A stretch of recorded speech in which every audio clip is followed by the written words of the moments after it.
Welcome back. Now it's time for our weekly energy update with Dan McTeague, president of Canadians for Affordable Energy. Good to be here again, Nima, again for our weekly. Of course, this is the last week of September. We head into October, Thanksgiving next week, and energy markets, they're really all over the place. Oil's moving up, pushing to $94 a barrel, coming back to $90 a barrel. And of course, that's West Texas Intermediate. But we are seeing variations in gas prices. It would appear that the higher the price of oil is going, and the pursuit of refineries to try to fill the gap of the significant supply shortage of diesel, that they're actually, as a consequence, producing a lot more gasoline. So we have quite a mixed story right across Canada, from west to east, in which we're seeing most of Canada, that is from British Columbia interior all the way back to the East Coast, prices are dropping, but we've seen rather radically high prices for Vancouver, the Lower Mainland, and of course Vancouver Island. So we'll start there. The United States, California in particular, has had a serious problem with refineries. Their green mandates have killed off about 20% of the refineries that they need, because they have such a specialized boutique type of gasoline. There aren't many alternatives for California. Nevertheless, it's created a bit of a run on supply, and that in turn has seen gas prices move up about 14 cents a liter in Vancouver and, of course, on Vancouver Island. So it's directly related to the West Coast phenomenon, as state governments from Washington, Oregon, and California do. It's already been done in British Columbia, and that's be trendy and cool and try to minimize, or at least throttle off, energy supplies. You wind up with these kind of consequences.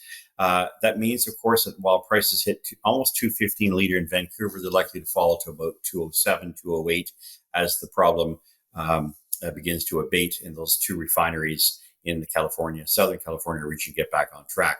Well, enough about Vancouver. Let's talk about British Columbia. Not much movement, staying in the 175, 180 range. If you're in the Kelowna Kamloops, if you happen to be up towards Prince George, a little less expensive in the 167, 168 range. I'm not seeing much of a change this week. Same for Alberta, Saskatchewan, and Manitoba. Now, Alberta, of course, in the high $30s, mostly because the provincial government there doesn't tax, at least on the provincial side.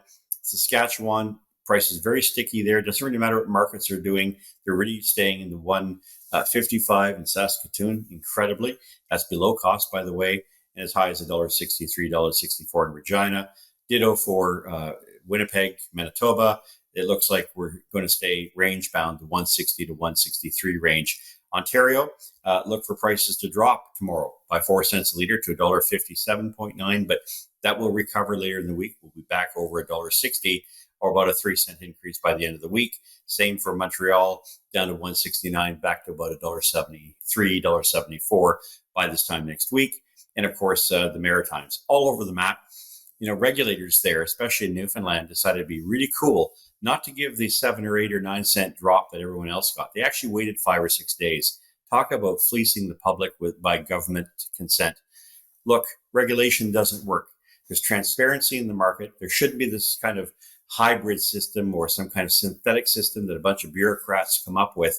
Let's let the free market make its decision as to what the price ought to be. And more importantly, given that everyone can predict gas prices a few days ahead, these numbers are very transparent. Let's let the free market work and ensure that consumers are not, as they are currently in Atlantic Canada, being fleeced by their own government and, frankly, regimes that who have long since lost their relevance and effectiveness and utility. At the same time, let's talk about the international dimension. We are looking very much at oil prices continuing to rise. Gasoline will eventually have to follow suit.